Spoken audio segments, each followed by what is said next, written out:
the bottom line, Texas is not a very good team. The Yankees have had trouble scoring runs against them like a lot of other clubs this year.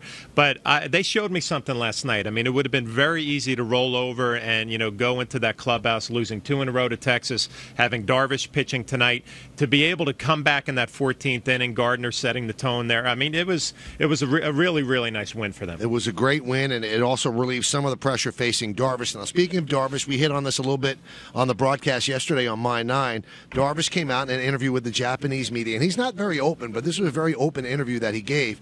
He said that all the Tommy John surgeries is because there are only 5 pitchers in the rotation. In Japan, they pitch once a week.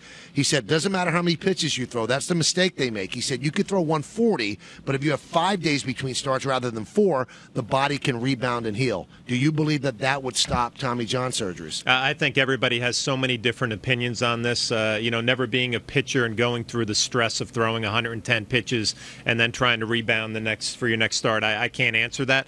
I think that youth-based baseball now is over the top. I mean, the amount of games that they play, there's no pitch limits on these kids when they're on the travel programs. The Little League programs, there is a pitch limit, but they get into travel ball, and it's, they can throw as many as they want. I think it's just gotten crazy how many innings. I think we're starting to see those kids get to high school, college, and pro ball, and the Tommy John situation is glaring, and I talked last night on the broadcast.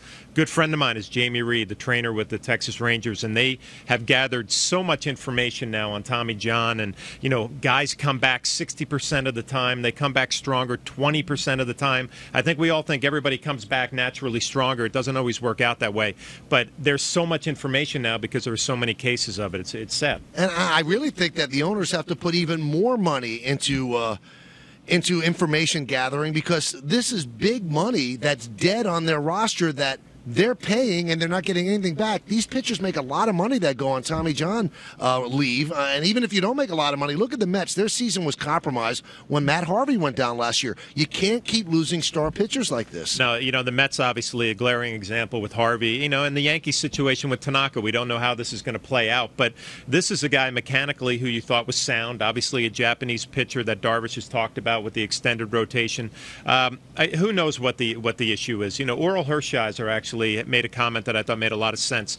Athletes now, baseball players now, are so conditioned, full body, core work, everything is so strong, but you can't strengthen the ligament in your elbow. So everything around it is ready to throw the ball 100 miles an hour, but the ligament just can't take it. It's funny, that Darvish also said that in the interview. He said, there's so much weight training here and building up the lower body, and that causes everybody to throw harder, but you're not building up your arm. You can't build up the ligament, so the body can't support that. No, you can't build up the ligament. Now, you can, through long tossing and everything else and shoulder exercises, take care of your rotator cuff, but obviously that doesn't help the elbow.